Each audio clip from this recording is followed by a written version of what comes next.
Hello, everyone. I am a storyteller, and I am here to offer my support today. I understand that you are likely using this video to help you drift off to sleep. Before we begin, please remember to like the video and subscribe to the channel. I would also be interested to know where you are located and what time it is for you. Now please get comfortable and take a moment to relax. Watkins Glen, a small town in New York, was famous for its breathtaking waterfalls and winding trails. But beneath its beauty, there was an old legend, one that the locals never spoke of after dark. Ethan and his friends, Lily and Mark, were drawn to the tales of the Whispering Waters, a hidden section of the gorge where hikers claimed to hear voices when the wind howled through the cliffs.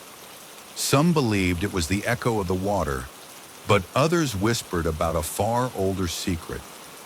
One crisp autumn evening, the trio ventured deep into the gorge, ignoring the fading sunlight. As they reached a narrow passageway where the river cut through towering rock walls, Ethan paused. "Did you hear that?" he asked. Lily and Mark exchanged glances. Then softly several voices murmured from the misty air. The words were unclear, but the tone was pleading, desperate. "Just the wind," Mark said, though his voice wavered. But Ethan wasn't convinced.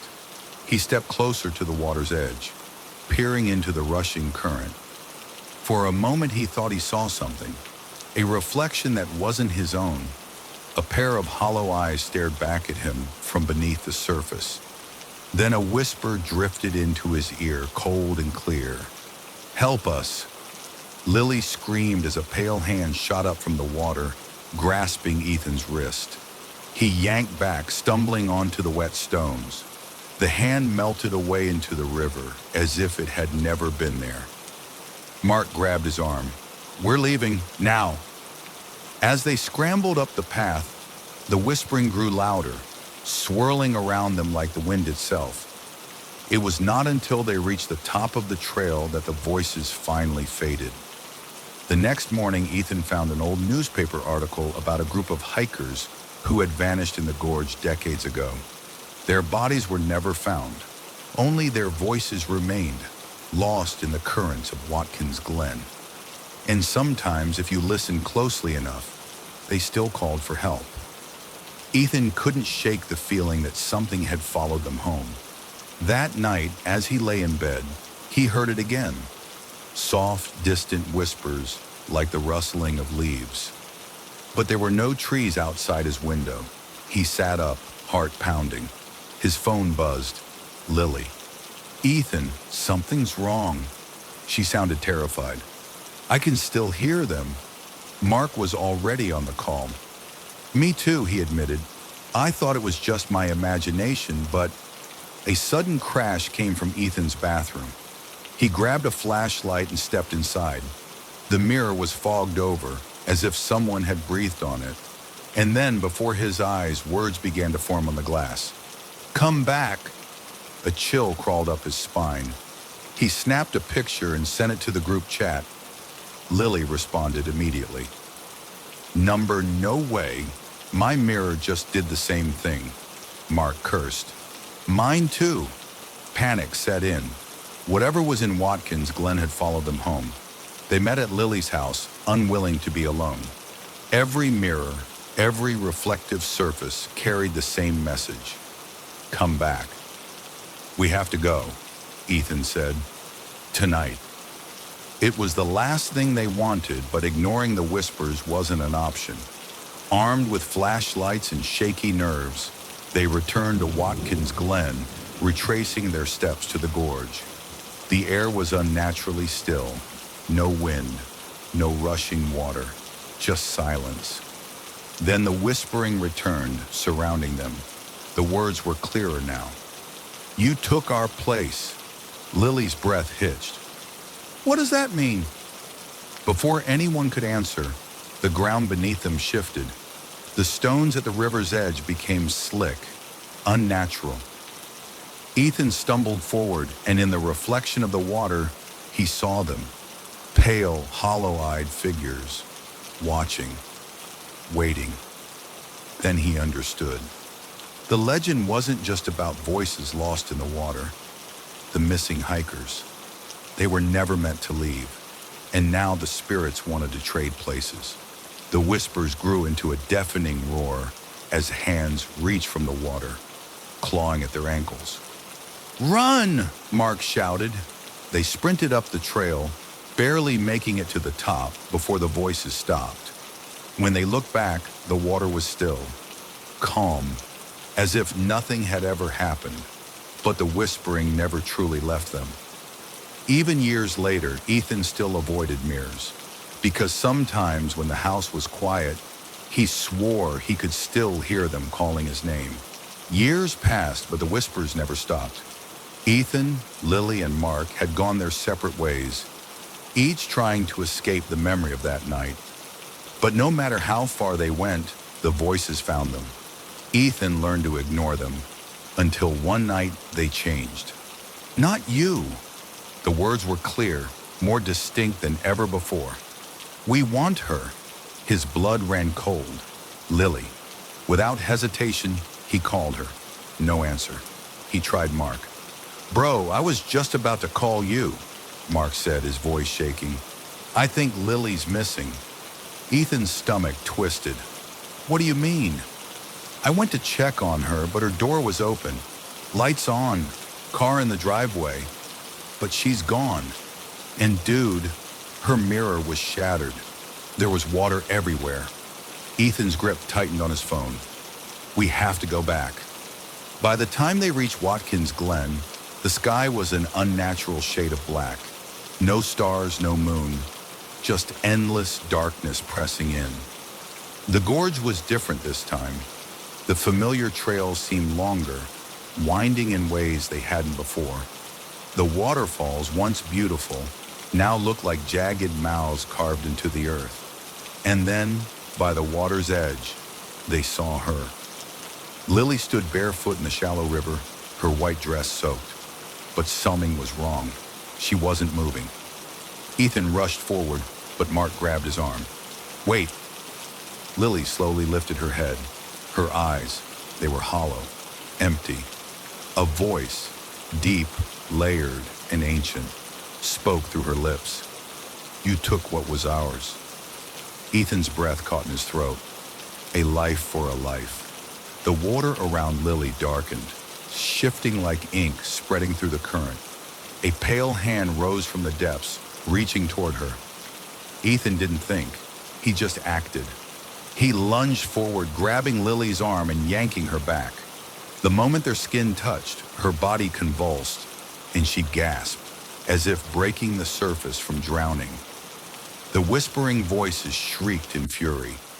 The water churned violently, but Ethan and Mark dragged Lily away, running blindly through the twisting pass. The gorge seemed to fight them. Branches clawed at their skin.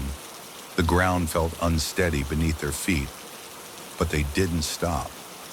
Not until they were back at the entrance, where the night was still and silent once more. Lily shivered, staring at the gorge.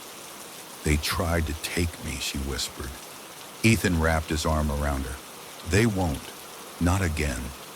But as they turned to leave, a final whisper floated through the air, soft as the wind. "We'll be waiting." Ethan, Lily, and Mark left Watkins Glen that night, swearing never to return. They told themselves it was over, that they had escaped, but the whispers had other plans. It started with small things, shadows where there shouldn't be any, a reflection in the water that didn't quite match. And then, one by one, they began to forget. Lily was the first to notice. She woke up one morning and couldn't remember how she got home. Her phone had texts from Ethan and Mark, but she didn't recall sending them. Her mirror was cracked, just like before. Mark was next. He found himself standing at the edge of a lake, hours from his home, with no memory of driving there. The last thing he remembered was falling asleep in his bed. Ethan had the worst of it. One night he woke up standing outside his apartment, barefoot, cold, and staring at a puddle in the parking lot. And in the reflection, he saw them, the hollow-eyed figures, watching, waiting. "We never left," Ethan screamed. The reflection smiled. They met up the next morning, terrified, exhausted. "We have to end this," Lily said. "But how?" Mark asked. Ethan took a shaky breath. "We give them what they want." Lily's face went pale. "You mean?" Ethan nodded. "A trade." That night they returned to Watkins Glen. The gorge was waiting for them. The air was thick, the river unnaturally still. Ethan stepped forward. "You want a life?" he called. "Take mine. Just let the others go." Silence, then a whisper. "Not you." The water rippled. "The one who ran first." Mark's breath hitched. No way." Ethan turned to him. "You left us behind, remember? That night you ran first. They want you." Mark backed away. I can't." The water churned violently. Hands reached out, clawing at the shore. The voices rose into a deafening roar. Lily grabbed Mark's arm. "We can fight this. Together." The figures in the water hesitated. The whispers softened. And then, the river stopped. The figures faded. The gorge fell silent. The three of them stood there, breathless. "Did we break the curse?" Mark whispered. Ethan stared at the water. He wasn't sure, because just before the last ripple disappeared, he swore he saw something. A reflection, not of himself, but of Mark, smiling. Something was wrong with Mark. At first, Ethan and Lily tried to convince themselves it was just the trauma. After all, they had barely escaped whatever haunted the gorge. But as the days passed, they began to notice changes.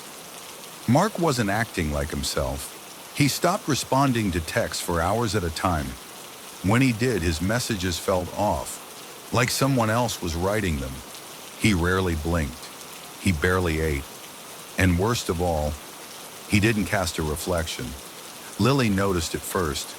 They were sitting in a coffee shop, and when she looked at the window beside Mark, there was nothing there, just an empty chair. She dropped her cup, spilling coffee across the table. Mark didn't flinch. He just tilted his head and smiled. "Something wrong?" he asked. Lily forced a laugh, but her hands were shaking. She grabbed her phone and texted Ethan under the table. "Lily, meet me." Now something's wrong with Mark. That night, they met at Ethan's place, locking the doors behind them. "I don't think Mark came back with us," Lily whispered. Ethan clenched his jaw. "I've been feeling it too." "We need to test him," Lily said. "Test him how?" She hesitated, then pulled out her phone and turned on the camera. "If he's not real, he won't show up in photos, right?" Ethan swallowed hard. "Let's find out." They invited Mark over, pretending everything was normal. As soon as he stepped inside, Lily held up her phone, pretending to take a selfie with him. Then she looked at the screen. Her blood went cold. Mark wasn't there. The photo showed Ethan, the room, the furniture, but the space where Mark stood was empty. Her hands trembled as she turned the phone to Ethan. His eyes widened. Mark's voice came from behind them. "What's wrong?" Slowly they turned. Mark was smiling, but it wasn't his smile. It stretched too wide, his teeth too white, too perfect. "You figured it out," he said, his voice layered, his and something else beneath it. Lily's breath hitched. "Where's the real Mark?" The thing wearing Mark's skin grinned. "He stayed behind." Then the lights flickered, and the whispering began again. The lights flickered. Shadows stretched unnaturally along the walls. The air turned heavy, pressing against Ethan and Lily like an invisible weight. The thing wearing Mark's skin took a slow step forward. "You should have left it alone," it said, its voice shifting, warping, But now, you'll take his place. Lily grabbed Ethan's arm. We have to get out of here. Ethan's mind was racing. If Mark had stayed behind in Watkins Glen, then this thing, whatever it was, had come back instead of him. But why? And more importantly, how could they stop it? The whispers grew louder, swirling around them like an unseen storm. The room darkened, the walls seeming to stretch and shift. Reality itself was bending. Ethan gritted his teeth. Number not again. We're not playing your game, he said. The thing laughed. Oh, but you already are. The shadows lunged. Lily screamed as the room twisted, pulling them toward an endless void of darkness. Ethan grabbed her wrist and ran. The apartment around them melted, shifting into something else. Stone walls, rushing water, a familiar trail. Watkins Glen. They were back. The gorge was silent, waiting. And then, standing at the river's edge, they saw him, the real Mark. His clothes were tattered, his skin pale, his eyes hollow with exhaustion. But he was alive. Lily, Ethan, his voice was weak. You have to, the whispering screamed. The Mark thing appeared behind them, grinning. No more running, it hissed. Ethan's heart pounded. The thing wanted them to take Mark's place, to be trapped forever. Unless, Ethan turned to Lily. The trade. What if we reverse it? Lily's eyes widened. We send it back instead. The thing's grin faltered. You wouldn't, it growled, but they already had a plan. Lily grabbed Mark's hand. Come with us. Ethan turned to the Mark thing. You don't belong here. The whispers roared, fighting back, trying to keep Mark trapped. The thing lunged, but Ethan shoved it. For a split second, its mask of humanity broke. The skin peeled away, revealing something hollow, shifting, formless. And then the river took it. The whispering shrieked, a horrible, deafening sound, before fading into silence. The air around them settled. The gorge felt normal again. Mark gasped, stumbling forward. His reflection returned. The real one. It was over. Or so they thought. Days later, Ethan sat in his room, staring at his reflection. Everything was back to normal, right? Then he noticed something. His reflection was smiling, but he wasn't. The whispers returned, and they spoke his name.